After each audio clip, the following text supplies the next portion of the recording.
Boa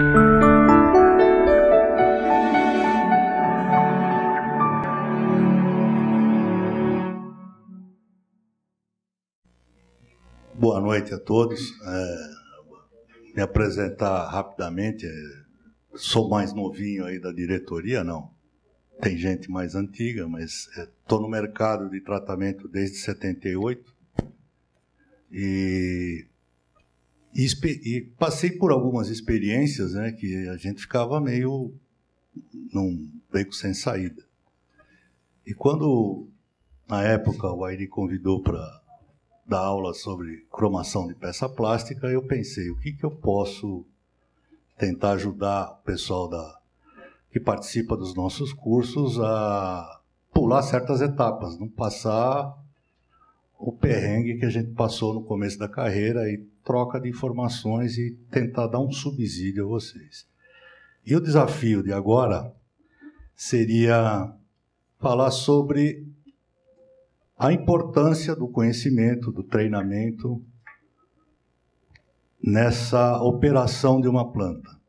E eu vou fazer uma apresentação que parte da informação vocês conseguem realizando os cursos aqui interno, parte vocês conseguirão fora, e eu farei uma espécie de uma simulação de uma pequena empresa. A situação do momento, o Antônio já citou, o dólar skyrocketing aqui, indo para o espaço, carregando com ele o custo das matérias-primas. Se de um lado aumenta a competitividade em relação aos preços externos, mas o preço tem muito material importado, forçando os nossos produtos. De outro, uma crescente mão de obra, preços regulados pelo governo crescendo, e material importado ligado ao dólar, fazendo pressão sobre nós, os fornecedores. Então, nós temos que fazer frente a essa situação no momento e a necessidade dos nossos clientes, redução de custo. Então, todos nós, se alguém aqui não participou, e vários aqui já participaram, de uma negociação de venda, compra e venda com o seu cliente. Então, você chega para negociar sobre suas necessidades, você precisa de um realinhamento de preço e o seu cliente pedindo redução de custo. O que fazer, né? Tremendo problema, né? O cliente, você querendo ir nessa direção, o cliente querendo ir nessa direção, que material eu vou ter para me defender? Então, inicia-se aí um dilema que pretendemos aqui hoje dar uma ferramenta para vocês que consigam se sentir seguros, se aplicá-la, para tomada de decisão. E saber até que ponto impacta uma decisão sua numa negociação. Batalha está em curso, vamos para a guerra, né? O que fazer? Fugir da raia? Não sei, não conheço a situação. Pular fora? Ou sair dando tiro para todo lado? Não é? Claro que não. Convoco o meu pessoal, o meu esquadrão, e vamos analisar a situação. E vamos ver o que poderemos fazer para fazer frente a todos os problemas. Faz parte suprir o seu esquadrão de informação e treinamento. Você tem que trabalhar o seu pessoal para que vocês consigam fazer uma análise competente e que você se sinta seguro na hora de firmar uma posição, ou se você vai ceder alguma coisa, você ter conhecimento e até onde você pode ceder. Lembrando aqui, esse gráfico de curva de esquecimento, daqui 1 hora vocês vão esquecer 60% do que eu falei aqui. Certo? Isso, existe uma necessidade de número de repetições para que você decore uma determinada lista em um dia, acompanha essa curva. Mas, por outro lado, existe isso aqui, ó. Se no segundo dia, em 10 minutos, você recupera 100% do que você aprendeu no dia anterior. Então, isso aí, mostrando para vocês a importância de você fazer uma reciclagem. Meu irmão, já fiz o curso, não importa. tem coisas que você deixou passar. Quanto filme no cinema que você assiste pela segunda vez, você detalha informações que você não reparou, fatos que você não prestou atenção. A mesma coisa vale para o treinamento. Como fazer para você analisar a sua situação? Você tem que decompor seus processos no menor número de tarefas elementares que você puder. Identificar tarefas repetitivas, padronizá-las. Ou seja, que todos executem a tarefa da mesma forma. Você estabelece um método de trabalho para cada um. Isso aqui faz parte de uma das perguntas do curso de CQ11 e CQ12 que a gente apresenta aqui. Aquele monte de perguntas, fala, o que tem a ver essas perguntas? É uma sequência parecida com essa. Ele te direciona a você procurar uma padronização e uma forma sistêmica de abordar seus problemas. Identificar as tarefas não indispensáveis, que não agregam valor, e eliminá-las.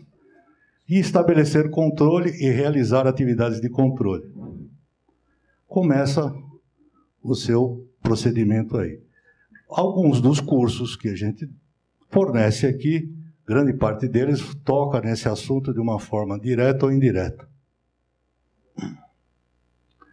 Para quê? Para que a gente tenha uma atitude de prevenção e não atitude de perda. Não prevenirmos, evitar de perder recursos do que ser reativos e correr atrás de uma perda. Então vamos lá. Análise do break-even, um nome bonito, pomposo, para o ponto de equilíbrio. Então essa aqui seria a simulação da acromeação que a gente fez aqui para vocês poderem citar com exemplo para o que vocês vão conseguir fazer na empresa de vocês. Não importa se é uma pintura, não importa se é uma zincagem, se você usar os métodos que, por exemplo, a gente apresenta na aula de custo, para se organizar e poder montar uma análise desse tipo, vai ajudar muito vocês. Então vamos falar aqui sobre o que é essa função faturamento. Eu fiz toda aquela parte de separação, identificação dos meus custos, e eu consegui estabelecer um preço de venda para essa minha peça cromada de R$2 por decímetro. Então essa é uma curva de faturamento. Começa na origem, 50 mil decímetros quadrados, faturei 100 mil. 100 mil, R$2 por decímetro quadrado é a inclinação dessa curva. Tudo bem? Curva faturamento. Você tem o custo variável. O que é essa função? Uma função de primeiro grau também. 50 mil decímetros quadrados produzidos, eu gastei 25 mil aqui. Então eu determinei dentro das minhas planilhas que o meu custo por decímetro quadrado é 50 centavos por decímetro quadrado. Eu tenho aqui meu custo fixo. O que vai influenciar no meu custo fixo? O meu aluguel, minha depreciação, o que eu investi na fábrica. E nisso, no nosso curso, a gente aborda bastante informações a respeito de como você organizar na sua empresa o estabelecimento desse seu custo fixo. Aliás, diga-se de passagem, é onde começa o prejuízo.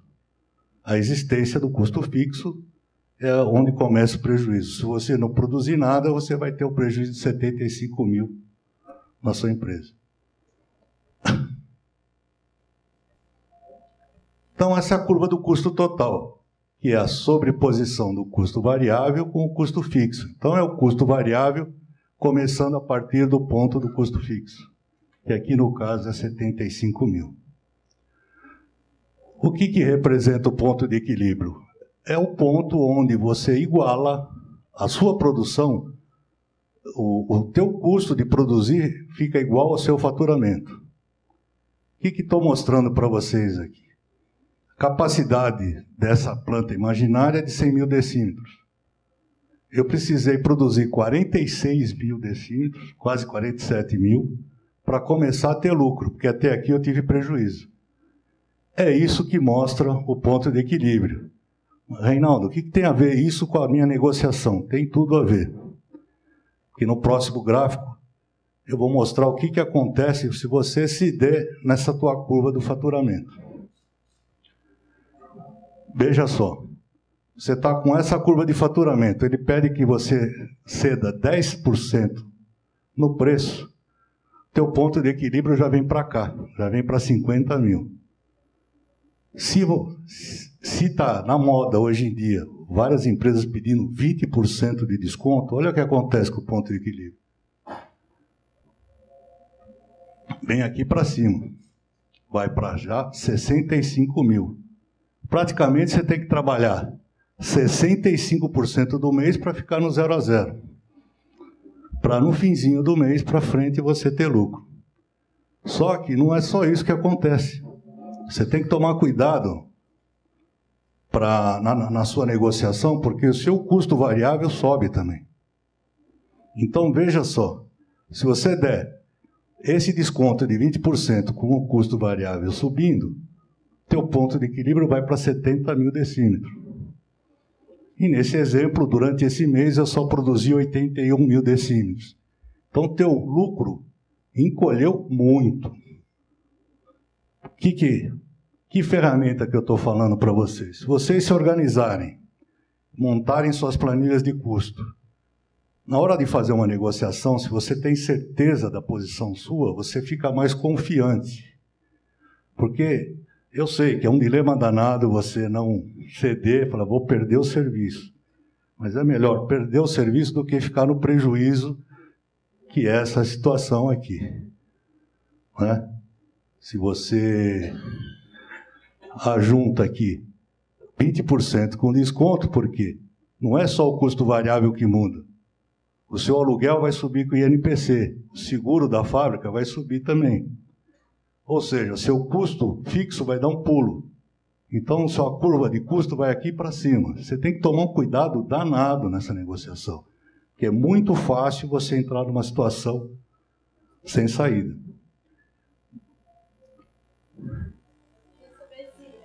É comum que todo mundo consegue, na prática, trabalhar com a área assistencial.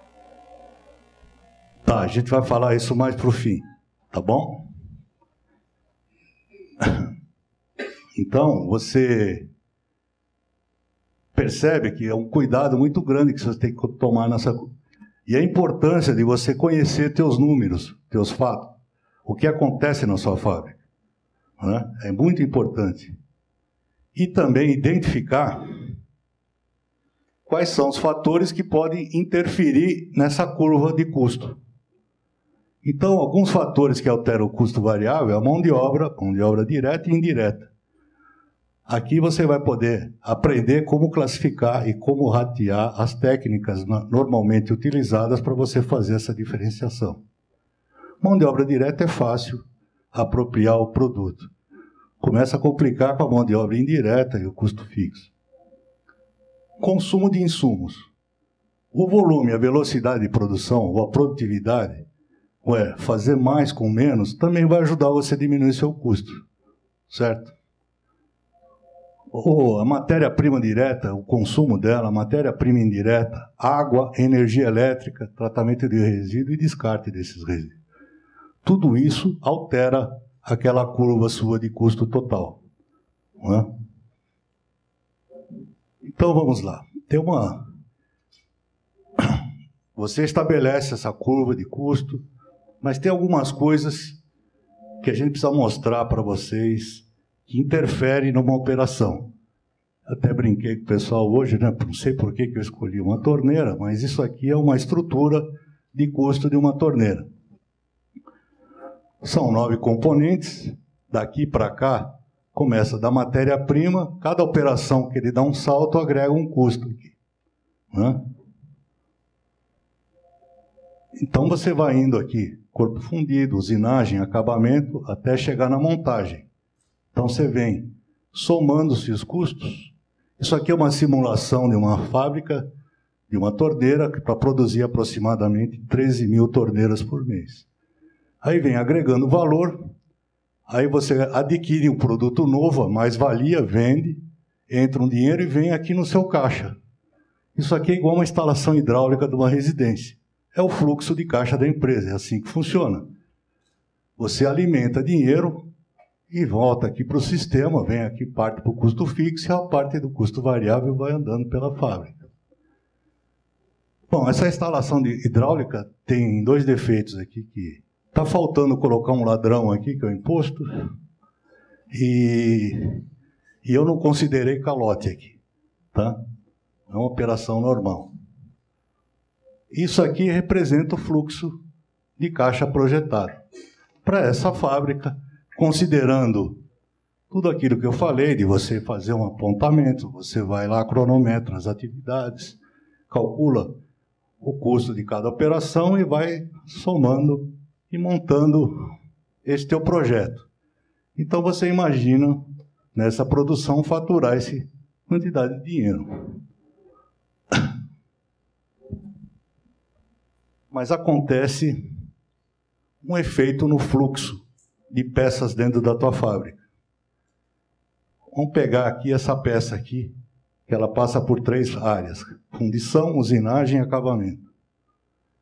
Para essa peça ser boa na montagem, ela tem que ser boa na fundição, passar pela usinagem, ser boa na usinagem, passar pelo acabamento e ser boa no acabamento. Para você saber qual é a probabilidade de ter essa peça boa na montagem, é o produto dessas 3 probabilidades. Ou seja, nenhuma das operações é maior do que 5%. Mas a probabilidade de você ter uma peça daquela, uma só, boa, é 89%. Por causa da combinação de fatores. Isso acontece nessa fábrica de torneira, acontece numa galvânica. É esse o efeito que a qualidade impõe ao fluxo de peça dentro da tua fábrica. Fora isso, tem um outro fator, que é o efeito do rendimento no fluxo de peça. Então imaginamos que esse aqui seja o calendário, 365 dias do ano, e 24 horas por dia. Vai ter um período de perda por parada geral. Você programou a fábrica não funcionar nesse período. Então, é parada planejada. Não trabalha de domingo, não trabalha no 3º turno, ou não trabalha em 2 turnos. Você que define o teu período. Tem uma parada programada para manutenção. Tem um período do ano que você tem que dar uma parada geral para manutenção. Então, você tem perda por parada geral. Aí o teu tempo disponível passa a ser esse, menor que o do calendário. Porém, existe perda devido a paradas. Que tipo de parada? Quebra do equipamento, setup e ajustes.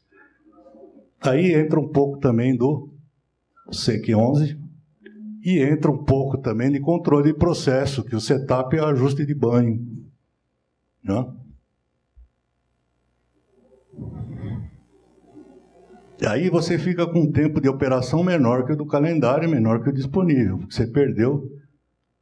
E aqui estão os maiores vilões, que quase ninguém percebe isso daqui. É queda de velocidade e pequenas paradas. Perda por performance. Pequena parada, exemplo. Eu vou produzir uma determinada peça, você tem que procurar gancheira para enganchar. Aí você chega lá, tem uma pilha de gancheira em cima, uma da outra. Até você localizar todas as gancheiras, você já perdeu um tempão. E a tua linha ficou parada. Perdeu tempo, perdeu dinheiro. Ou você não acha o tambor adequado para aquela peça, né? Porque também estava problema de organização. Ou queda de velocidade, que eu vou citar mais adiante, quando a gente falar da célula eletrolítica. Algumas armadilhas de queda de velocidade. E depois tem o tempo que você perde produzindo o refúgio. Além daquela influência da qualidade que eu mostrei, tem essa que você está usando a máquina para produzir refúgio. Então você parte de uma disponibilidade dessa e você só tem isso aqui de operação real. O que isso faz no teu fluxo? Faz isso aqui, ó. Considerando a qualidade, se você injetar 100 peças aqui, você só vai ter 74 na montagem. Mas na realidade, o que acontece? O efeito qualidade e o efeito rendimento.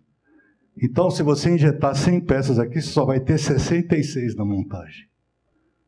Então, você perde isso daí no seu faturamento.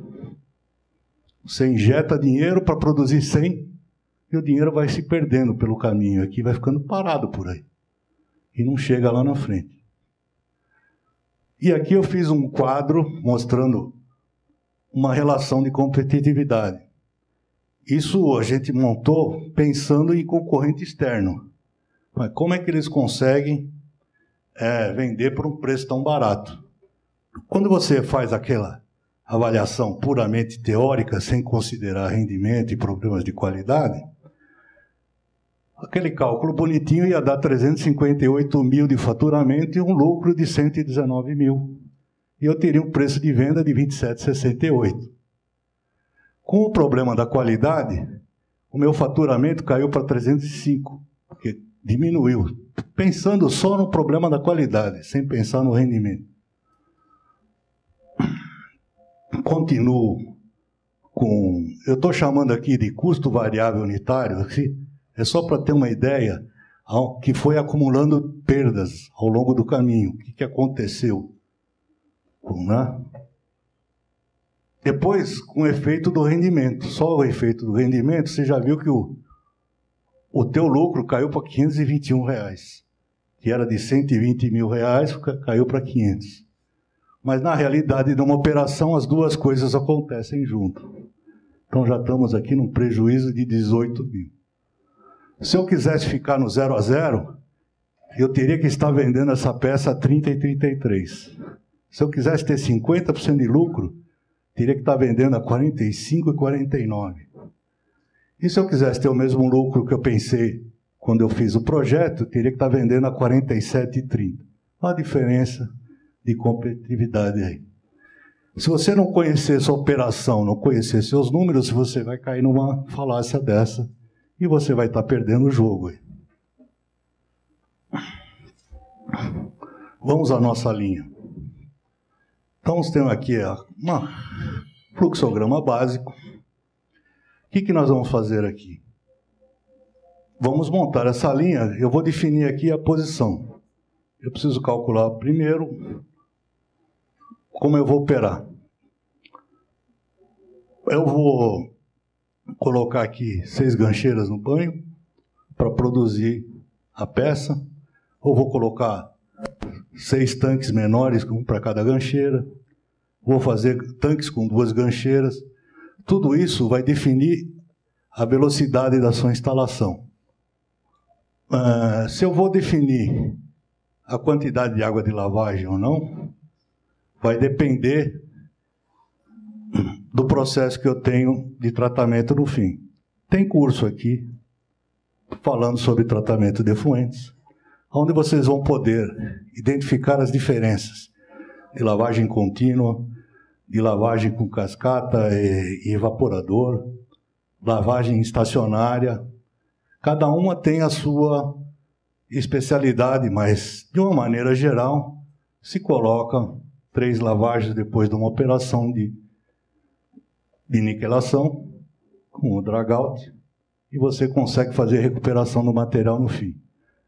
Tem aqui um sistema de neutralização e precipitação já preparando para o tratamento de efluente.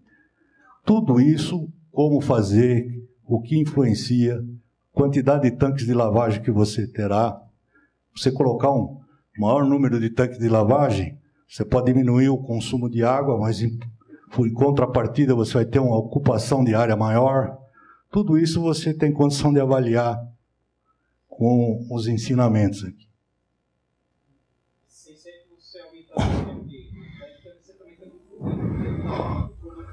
Você está perdendo tempo de operação, dependendo do TAC da sua linha. E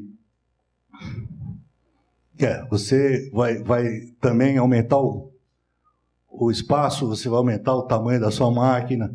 Uma coisa que eu esqueci de comentar, por exemplo, que influencia. O tempo que você vai passar na lavagem é em função da temperatura da água, coisa que muita gente esquece.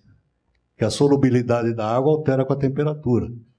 Então, para nós que estamos perto do verão, não é problema, mas quem mora em regiões que a temperatura chega a 10 graus, cai drasticamente a solubilidade. Então, a água não lava do mesmo jeito do que lavaria com a temperatura ambiente. E isso produz muito problema, muito refúgio. Bom, uma outra coisa. Tendência é colocar a maior quantidade de peça possível numa gancheira, né? Você pode pensar numa disposição desse tipo ou numa disposição desse tipo. O que vai acontecer aqui? Aqui, a fabricação da gancheira está facilitada aqui. Aqui já começa a ficar um pouco mais caro, porque em relação ao posicionamento da peça com a mola, tem que ter uma elaboração maior na gancheira. Porém, essa posição é melhor para o arraste, que é um item de consumo importante dentro de uma galvânica. Outro detalhe, ao invés de pôr essas barras, eu colocasse as barras nesse sentido. Eu aumentaria o arraste. Se você tem o joelho aqui da tensão superficial do líquido e uma barra horizontal aqui, você vai aumentar o arraste devido ao seu projeto de gancheira. Você pode falar, bom, essa gancheira simples aqui eu deixo escorrendo, mas se você tem um equipamento automático, isso muda completamente. Porque a máquina produz um volume grande e é constante. E você vai ter um arraste muito grande. Mais coisas que eu vou falar para adiante é a parte de condução de corrente elétrica, mas que tem... Você não pode menosprezar. Imagine essa gancheira aqui. Essa está com 30 peças. Essa tem 42 decímetros. Num banho de cromo, vai estar com 500 amperes nessa gancheira. Então você vê a corrente que tem que chegar aqui para cada um desses aqui. Quase 200 amperes. Se você dividir por 2, 4, 5, você vai ter aí 200 por 5, você vai ter 40 amperes em cada contato desse aqui. 40 amperes em cada contato desse vira um resistor, um aquecedor. Aí o nosso amigo fabricante de resistência vai achar que tem concorrente aqui, né? Que a tua gancheira está aquecendo o banho. Fala, bom, Reinaldo, mas tudo bem. Mas um cobre ácido, por exemplo, que trabalha entre 10 a 25 graus, você pode estar precisando refrigerar o banho, porque a tua gancheira está esquentando o banho. Normalmente ele é o banho gargalo numa operação, e ele fica o tempo inteiro com gancheira lá dentro. E se você colocou um resistor lá, você vai estar aumentando o quê? O consumo de energia e está refrigerando o banho para manter dentro dos 25 graus. Sem falar em alteração localizada da solução aqui nesse canto, que é um detalhe bem técnico, que eu vou mudar a temperatura, por exemplo, no banho de cromo, pode sair de 50 graus aqui. Se está muito fino e mal dimensionada a minha gancheira, eu vou ter o quê? Problema de penetração e vou ter defeito. Então, essa aqui é uma termografia de uma máquina automática. Alguns aqui a conhecem. E eu fiz a avaliação do barramento aqui. 78 graus aqui. Aquece mesmo, gente. Se você menosprezar a instalação da tua linha e não colocar cobre suficiente para levar a corrente até as peças, você vai ter um grande problema. O pessoal pensa que latão é a mesma coisa. Não é. É completamente diferente. É quase a mesma coisa de colocar aço. Outro exemplo aqui. E aqui uma ideia. Essa aqui é termografia usada em manutenção preventiva. Você acompanha se está aquecendo demais a bomba e você pode parar antes que ela quebre. Outra coisa que você pode pensar. Isso aqui é minha célula. eu tenho que aumentar a produção da minha célula. Tá? Eu posso fazer isso. Mas ao fazer isso, veja a distância da peça para o anodo aqui. Quando eu faço isso, a distância da peça para o anodo muda consideravelmente. O que pode implicar? Eu preciso avaliar, tenho que conhecer muito o meu sistema. Eu posso aumentar a quantidade de peça que eu produzo na minha linha, mas devido a problemas de distribuição de campo elétrico, eu vou ter que abaixar o valor de corrente. E eu não conseguirei trabalhar com 4 amperes por decímetro quadrado, por exemplo. Para trabalhar numa situação dessa, eu vou ter que trabalhar numa corrente menor. Então, um processo que em 25 minutos atenderia a camada de especificação, acaba ficando 55 minutos. Você pode dobrar a sua produção, mas você tem que avaliar uma queda de velocidade no teu processo. Isso mostra o problema da distribuição de corrente dentro de uma célula. É isso que eu estava falando. Se ela fica muito perto do anodo, queima a peça, você não consegue produzir. Dá um depósito totalmente irregular. Né? E se você tiver uma distância razoável, você pode ter essa configuração. Uma outra coisa que está mostrando aqui é o posicionamento do anodo em relação às peças. Se você está numa operação pequena, manual, você tem mais facilidade para corrigir a relação área catódica com área anódica, né? E aqui, no caso de uma máquina automática, isso pode se tornar completamente diferente. Na célula eletrolítica, você tem o anodo, que fornece metal para a solução, e ele chega aqui na forma de um íon solvatado até o catodo. Então, a água solvatando esse íon se decompõe e vem trazendo aqui esse íon até o catodo. E daqui para cá você tem a movimentação do ânion, então você tem esse transporte de massa. Nós temos a tendência de pensar só nessa parte aqui, no catodo, e esquecemos totalmente do anodo. Quando eu coloco uma quantidade enorme de peça na gancheira, eu esqueço que a área anódica tem que ser 2 vezes a área catódica.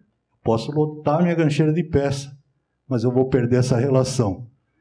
E ao perder essa relação, eu vou polarizar o anodo. E nas aulas do Vadir, por exemplo, ele vai explicar o que é polarizar anodo com níquel, o Alexandre no banho de cobre. Isso altera a velocidade do teu processo e você vai começar a produzir um monte de refúgio, peça totalmente desbalanceada em camada. As peças aqui de cima vão ficar com camada alta e a do meio, que seria a menor camada, com camada alta, e aqui com camada baixa. Fica uma bagunça, você perde totalmente o controle. Então você quer aumentar a sua produção e acaba... Isso acontece com gancheira? Não. Acontece com tambor também. O pessoal aumenta a quantidade de peça no tambor e esquece da relação anodo-catodo. E cai na mesma armadilha. Ele perde velocidade de operação. Né? O banho de cobre, de cianeto de cobre, começa a ficar azul. Né? Começa a ficar azul, começa a gerar amônio, porque você está perdendo essa relação. Uma outra coisa que o pessoal de tambor esquece, de rotativo, é o dangler. A quantidade de corrente que o dangler consegue transportar. Ele acaba virando um bottleneck, um gargalo. Ele pode pôr um tambor de 200 quilos lá. Uma operação que, se ele tivesse com o tambor corretamente dimensionado, ele poderia produzir em 1 hora, ele passa a ter que fazer em 6 horas. Caso típico das moedas, cobre para moeda. Se você balancear bem o tambor, você faz em 1 hora, senão você vai demorar 6 horas para fazer a mesma camada. Isso você pode aumentar, você tem que avaliar e ver se a quantidade que você está produzindo vai te facilitar a tua análise do ponto de equilíbrio. Isso ocorre no eletrodo, né? A difusão para o eletrodo, são 4 tempos aqui, que eu estava falando. A atração do íon solvatado, aí ele perde a água, e fica com o ânion aqui, o metal é depositado, e depois tem o 4º tempo, que é a eletrocristalização, que é o movimento dos átomos. Isso acontece do lado do cátodo e acontece do lado do anodo. E a gente não pode esquecer nunca disso, né? Então, a velocidade com que esse íon vem para cá depende da concentração do seu banho. Então, quando você recebe a especificação técnica do teu fornecedor de processo, você tem que pensar, eles estão querendo que eu compre mais produto. Não é isso. Eles estão avaliando qual é a velocidade, a condição ótima do processo para trabalhar. Pensando nisso também, você tem o arraste. O arraste do teu produto faz você perder essas propriedades, faz você perder velocidade nessa troca, nessa transferência de massa. Vamos lá. Cálculo do tempo de revestimento. Vamos lá. A camada frontal aqui é de 25 microns, não saiu aqui na transparência. E a de trás, 16 microns. Isso, na minha planta, eu tinha essa experiência por causa dessa distância aqui. Se você colocar uma peça mais próxima uma da outra, essa relação fica diferente. Se a especificação do teu cliente permite que você tenha só 25 microns aqui na frente, atrás aqui só tem que estar fechado, ele não pede camada aí atrás, você pode aproximar uma peça da outra aqui. Só que a mola da gancheira vai ficar um inferno para montar, para armar, né? Mas você economiza por causa da distribuição de corrente. Outra forma é você produzir um lote e medir a espessura de camada na parte de trás e na parte da frente. Então, densidade, peso sobre volume. O peso de níquel que eu vou depositar nessa peça é a densidade do níquel vezes a área vezes a espessura. A espessura do níquel seria a nossa camada. Então, o peso da parte da frente é 8,9 quilos por decímetro cúbico. Aqui eu tenho a área em decímetro, meio decímetro, que é metade. Essa peça tem 1 decímetro, por conveniência. E a espessura de camada em decímetros. Tem que usar sempre a mesma unidade. A parte de trás tem essa camada aqui de 16 microns. Você fazendo os cálculos, chega à conclusão que você vai depositar 1,825 gramas de níquel por peça. Quantidade de peça nessa gancheira, 42 peças. Quantidade de gancheira no tanque, eu falei 6 lá no começo. Então, teremos 252 peças por banhada. Peso consumido no ciclo por banhada seriam 252 peças vezes aquela, dando por banhada, por ciclo, né? Banhada, 459,90 gramas de níquel depositado. Agora vamos calcular o tempo de processo. Pela lei de Faraday, quantidade de carga elétrica para depositar 1 grama equivalente da substância, e a relação entre a carga e essa quantidade de grama equivalente é constante e é igual a esse número aqui. Você jogando aqui na fórmula, pondo aqui na fórmula, que é peso, vai ser a área vezes a densidade de corrente. Isso vai me dar a corrente que eu vou colocar aqui. Corrente é coulombs por segundo. Aqui é o número atômico do elemento dividido pela valência do íon que nós estamos falando. Aqui no caso do níquel, né? A valência 2. E aqui o tempo em segundos, dividido por 96.487 coulomb, que é o F. Feito isso, nós chegamos à seguinte conclusão, que eu preciso de 24,99 minutos por carga para depositar 25 micro de níquel naquela peça. Chegando ali, eu tenho 2,4 carga por hora, dando 604 peças por hora. vamos lá. Lembra que eu falei uma hora lá de controle? Nós temos aqui o controle da ficha do laboratório do banho de níquel, onde eu tenho a produção do mês, o tanque de 2.000 litros. Então, vai começar o mês, eu ponho o meu banho nas condições de operação que eu tenho lá, que é 330 gramas por litro de sulfato, 70 gramas por litro de cloreto, 45 gramas por litro de ácido bórico. Níquel metal em solução, eu faço essa conta aqui, ó. O sulfato de níquel hexaidratado tem 22,3% de níquel e o cloreto tem 24,7% de níquel. Eu faço essas multiplicações, eu acho o teor de níquel em solução. Isso aqui é meu ponto de partida. Bom, para fazer essa montagem, eu precisei dessa quantidade de sulfato, dessa de cloreto, essa de ácido bórico, e com essa quantidade de níquel em solução. Bom, tenho lá dentro do meu tanque 560 quilos de anodo de níquel. Ao longo do mês, eu fui fazendo adições e vou anotando aqui. Chega no fim do mês, eu pego o volume do banho e acerto o volume do banho para 2.000 litros, faço análise e vejo qual foi o estoque final de cada um deles. Né? Com essa equação aqui, ó, estoque inicial mais adições tem que ser sempre igual ao estoque final mais saídas. Eu sei qual foi a minha saída de cada produto.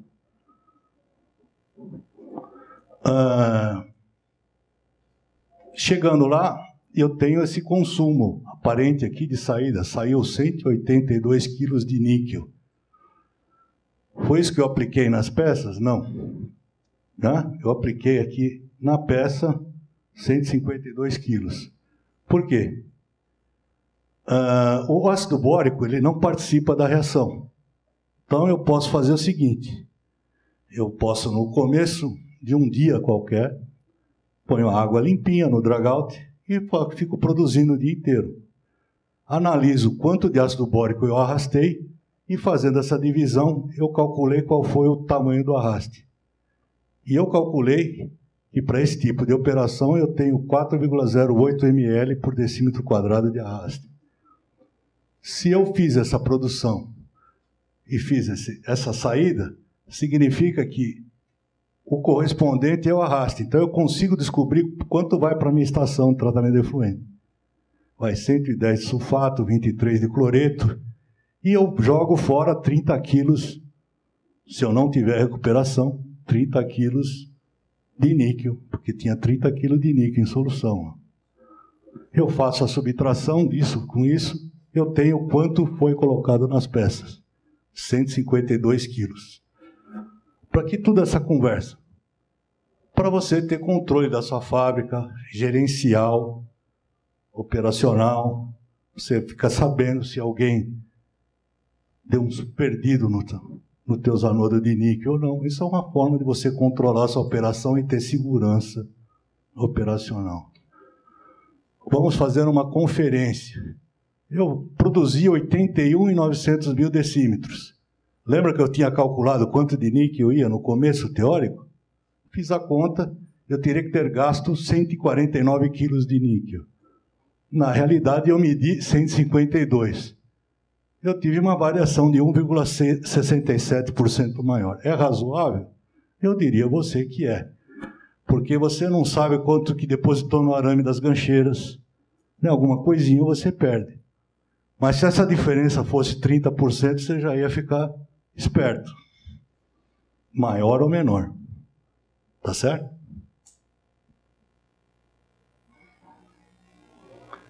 Bom, vamos responder a pergunta da nossa colega lá. Por que área? Porque você está tratando superfície. Você viu a conta que eu fiz lá?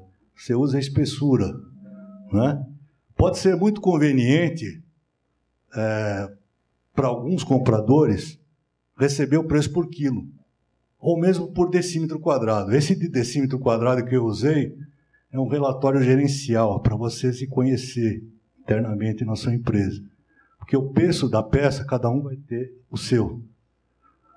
Se você pegar essa peça que eu peguei no exemplo aí, esse distintivo de uma companhia aí, né, e colocar na gancheira, você vai ter uma taxa de ocupação, você vai ter uma produção horária e vai diluir os custos indiretos uma determinada quantidade e vai ter o seu custo variável. Agora imagine você se fosse aro de velocímetro isso daí. O aro de velocímetro não tem área nenhuma, só que ele ocupa o mesmo espaço na gancheira. Então ele vai ser, se você fizer um preço por área, você vai estar perdendo dinheiro no teu aro do velocímetro. Eu digo a você a mesma coisa por quilo. Você até pode dar preço por quilo, mas cada peça vai ter um preço diferente. Você vai calcular usando a área e na hora de vender você fala, ó, o peso da peça é tanto. Porque se você fizer um preço por quilo, eu tive um exemplo no curso de custos de pintura. Ele estava vendendo a pintura por quilo. E o perfil, eu falei para ele, se você recebe perfil de 1 milímetro de espessura e de 2 milímetros de espessura, praticamente a mesma área do perfil, né? O perfil de 2 milímetros ele vai faturar um monte. E para faturar a mesma coisa com perfil de 1 milímetro, ele tem que dobrar a produção. Isso é muita coisa. Então, é um erro você trabalhar com peso, porque você está revestindo superfície. Você até pode fornecer o preço por peso. Eu sei de gente que tem uma correlação tão boa que consegue fazer isso. Certo, Juan? Existem peças, produtos que a área, a superfície é pequena. Sim. Esses momentos, qual você usa? É isso que você aprende na aula de custo. A gente faz algumas simulações, né? E aqui, inclusive, a ideia inicial era fazer uma aula aqui, uma palestra de cálculo de área, fazer a simulação. Está aberto ainda para o ano que vem a gente fazer isso, até para treinar o pessoal. Então a gente tem que passar. É certo que para alguns isso pode ser maçante, mas para outros que mataram essa aula no tempo da escola, né? Que não lembram mais como calcular a área de um retângulo, então a gente pode fazer algumas simulações, né? Mas você pode, toda e qualquer peça, dividi-la em figuras geométricas conhecidas. Quando isso é mais difícil, tem algumas técnicas que eu ensino na aula de custo. Eu não vou falar aqui agora. Certo? Eu não vou falar aqui agora. Mas é semelhante a cálculo de superfície por revolução com integral dupla, mas só que a gente faz um troco bem mais simples, com barbantinho e resolve. Mas só na aula que eu vou explicar. Que agora não dá tempo. Tem a área do quadrado, tem a área do paralelogramo, do triângulo, não importa aí qual é o lado que você escolhe, em relação à base, você usa a altura. Se você usar isso como base, a altura está aqui. Se isso como base, a altura é essa. Então você divide sua peça em figuras geométricas conhecidas e vai. É arroz com feijão. Tem algumas peças que dão realmente trabalho de calcular a área. Por exemplo, eu posso transformar uma canopla de torneira que parece um sino numa figura dessa e ficar mais fácil para calcular a área. É assim que a gente tem alguns truques para fazer. O do losango, esse aqui eu queria mostrar. Se você olhar, isso é um parafuso hexagonal visto de cima. É um hexágono. Eu não sei a fórmula do hexágono, mas você sabe a do triângulo. Eu tenho 6 triângulos aqui. É assim que se faz. Se você não sabe a do hexágono, você vai na figura geométrica que você conhece. Se você olhar essa peça daqui nessa direção do parafuso, é um retângulo aqui, outro retângulo aqui, outro aqui, certo? O corpo do parafuso é um cilindro. Isso aqui é a fórmula da circunferência. Tranquilo, né? Mas se tem o corpo do parafuso, é um cilindro. Então, a forma de calcular a área é como se você pegasse uma tesoura, cortasse e transformasse ele num retângulo. Com essa altura, que é a altura do cilindro, e com esse comprimento, que é a retificação dessa circunferência. Certo? Agora você pega a parte da rosca. Você calcula o comprimento de rosca e quantos fios tem, e faz a retificação. Você vai ver que teu cilindro vai ficar com um diâmetro um pouquinho menor e bem mais compridinho. Você calcula a área, você tem que calcular a área de tudo. Você divide em elementos conhecidos e mãos à obra, certo? Isso aqui é para calcular volume de banho. Se você não sabe qual é o volume do seu banho, né? O volume do paralelepípedo seria o volume do tanque. Mesma coisa, um tanque quadrado. Bom, gente, na verdade, essa pretensão nossa de falar tanto assim, tanto assunto, é uma ideia que a gente põe para vocês para sair de um movimento, de um ambiente tempestuoso, e você ir conhecendo a sua operação, pensando, conversando com os teus fornecedores e com os seus colaboradores, para ir clareando as suas ideias e você atingir dias melhores.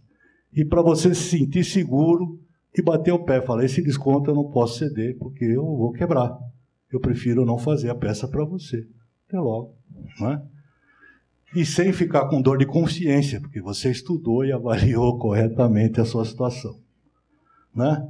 Então a vida é um contínuo evolução. E a gente, melhoria contínua, né, é o nosso objetivo. Bom, algumas falas sobre essa pessoa aqui. Existem apenas duas maneiras de ver a vida. Uma é pensar que não existem milagres e a outra é que tudo é um milagre. A mente que se abre a uma nova ideia jamais voltará ao seu tamanho original. Algo só é impossível até que alguém duvide e acabe provando o contrário. Coisa mais bela que podemos experimentar é o mistério. Essa é a fonte de toda a arte e ciências verdadeiras. Um momento de reflexão e a procura de conhecimento a todos aí. Bom, pense bem no que a gente falou, né, no que vocês têm a fazer. Diga com toda a força, dará certo que eu vou chegar naquele sol brilhante. Né? E depois só teremos que brindar. Né? Depois da nossa exposição. Obrigado pela atenção de todos aí. E é isso aí.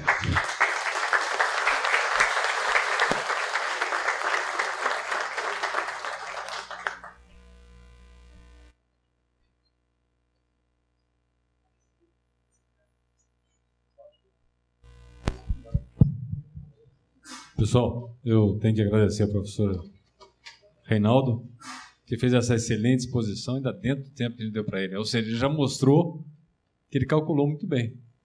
Né? E querendo ou não, gente, eu tenho eu vou chamar de filósofo, é um filósofo amigo meu que diz, resume tudo isso, o não também é resposta.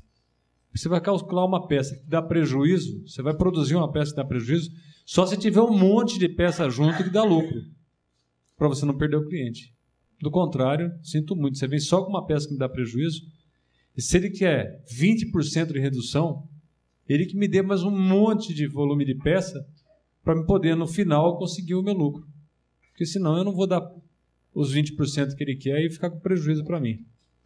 Então é isso que o Reinaldo mostrou para vocês. Isso é uma degustação do que a gente vai mostrar para vocês, vai trabalhar junto com vocês no nosso cálculo, no nosso curso de custos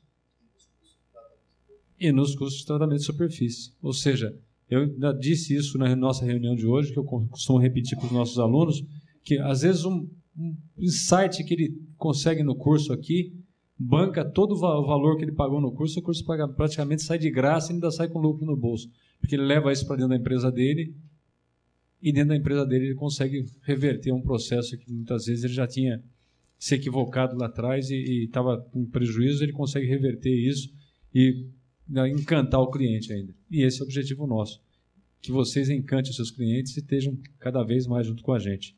E nós vamos abrir para perguntas então. Bom, meu nome é João Antunes, eu sou o químico da Joclau. Parabéns aí pela sua excelente palestra. No seu entendimento da situação que nós vivemos hoje no nosso país, a margem de lucro é considerada quanto, na sua opinião? 5%, 8%? Isso é uma pergunta um tanto... Depende do que você objetiva. Se você quer conquistar o mercado, você pode pensar em trabalhar no break-even. Não sei, eu preciso entrar nesse mercado e eu vou ser agressivo. Depende do que você planeja para você. Tá? Se conseguir obter o retorno do capital ao longo do ano, ou seja, 6%, eu já vou me dar por feliz. Já. Tá? Boa noite. Falou-se aqui na questão de custos e de equilíbrio, de ponto de equilíbrio. Segundo a lei de Moore, os preços dos produtos de tecnologia da informação têm uma redução de custo de 50% ao longo de 18 meses, oferecendo o dobro da capacidade. Nós temos visto isso no nosso dia a dia.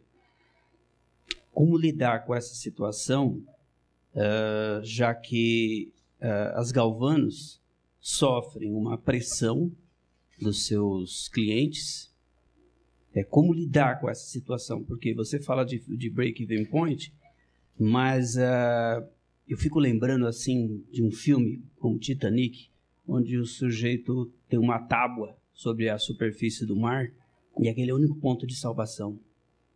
É isso que eu tenho percebido dentro do mercado. Então, como você manter essa questão do ponto de equilíbrio em momentos de pressão da clientela? Já que a busca, essa pressão pela redução de custo, ela não tem volta.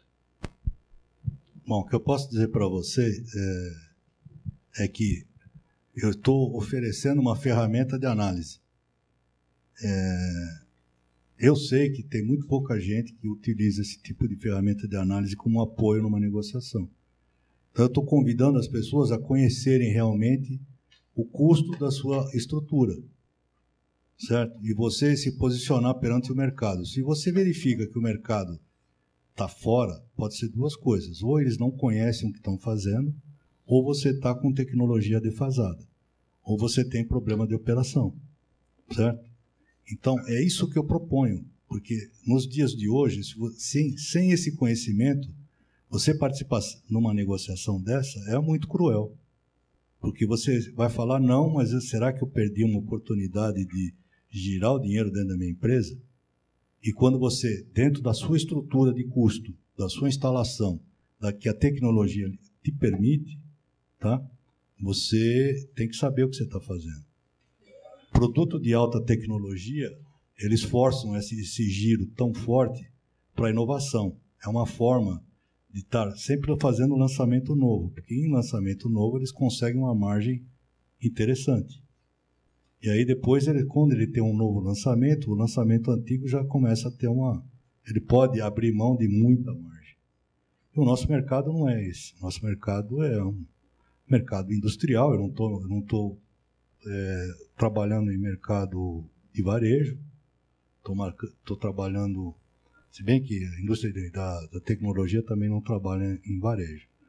Mas é uma tecnologia mais tradicional, que é usada no mundo inteiro em todas as áreas de atuação.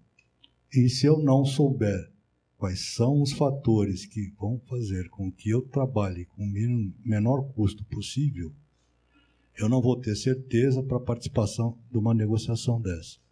É fato que hoje em dia está todo mundo muito nessa tábua de salvação. Porém, quem tem serviço é a noiva da vez. Então, eu tenho serviço. Quantas galvânicas estão disputando o meu serviço? 300. Eu vou brincar com todo mundo, eu vou forçar todo mundo. E você pode estar tentado a pegar um pedaço desse biscoito. E você pode estar jogando o teu capital fora. E o empresário, o Andretta saiu, né? O Andretta podia ajudar aí. 95% dos empresários são pequenos e microempresários. Então, o pessoal tem que ter noção, um mínimo de coisa, para não poder dispor desse capital e correr esse risco. Então, o objetivo é esse. De fato, a gente está numa situação difícil, que eu coloquei no começo, mas também não podemos ser malucos. Às vezes, como eu mostrei no avião, tem hora que você tem que dar uma pulada fora, respirar, vamos esperar melhorar, que depois eu consigo voltar para o mercado com saúde. Se eu entrar para disputar um mercado despreparado, eu vou perder meu capital e vou sair definitivamente desse mercado e depois não volto mais. Tá bom? Boa noite. Meu nome é James, da empresa Galvanobras, situada em Itu. Chegamos aqui hoje às 6 horas, o trânsito estava excelente, mas como é uma caixinha de surpresa, né? Na hora do orçamento, é até fácil fazer, mas acompanhar a fábrica inteira baseada em decímetro é um tanto quanto difícil. Há um tempo atrás, teve na revista da BTS um RP. Não vi mais. Eu queria saber se vocês têm, hoje na BTS, um RP voltado, que funcione especificamente para a galvânica. E se é um preço acessível também. Obrigado. Bom, especificamente de RP, eu não lembro aquele pessoal do custo, Fermate, né? Eles têm uma planilha de... Está aí, né? Ela pode responder até melhor que a gente. Ela está aí, não? Não. Ela tem lá um software dedicado a custos e deve ter, muito provável, o Super Smart. Tem provavelmente o ERP lá. E algum dos senhores tem na empresa? Funciona? Obrigado. Ele converte toda a fábrica em minutos. Quilo-minuto ou decímetro-minuto? Mais complicado, né? Não, mas aí você está vendo, você está acompanhando O material ele converte em decímetros quadrados. Então, se é chapa, se é arame, se é morte, se é parafuso. Porque o grande problema quando a gente faz o custo é esse: você deduz sua capacidade máxima de produção, seja ela em gancheira ou no rotativo. Daí no dia a dia, vem 70% da capacidade, 30%. Você viu no meu cálculo lá que eu calculei a banhada. Você pode calcular o rendimento acompanhando qual é o número de banhada que você espera da tua linha. Tá? E você converter isso em área depois é fácil. Tá? Uma coisa que eu não falei em perda de velocidade, porque tem muita coisa para falar. Né? No curso de pós-graduação, esse curso é de 6 meses. Por exemplo, gancheira faltando peça. Certo? Você tem que determinar qual é a quantidade de gancheira faltando peça ou qual é o índice de utilização que você permite que entre na sua linha. Senão você vai estar jogando dinheiro fora. E administrar sua produção em rendimento e número de banhadas é muito fácil. Você tem lá o número de banhadas, tem lá o tempo de ciclo, de TAC, e você tem que cobrar aquela quantidade de banhada no fim do teu turno. A administração da produção, você consegue fazer dessa forma, certo? Agora, para cálculo de custo, para você saber aonde você está pondo seu dinheiro, quanto tempo você está levando, você tem que saber a área, você tem que calcular a área. Depois, para você quiser, no fim, num relatório, transformar as suas banhadas em área, você sabe qual é a sua carga. Se organizar a primeira vez é difícil.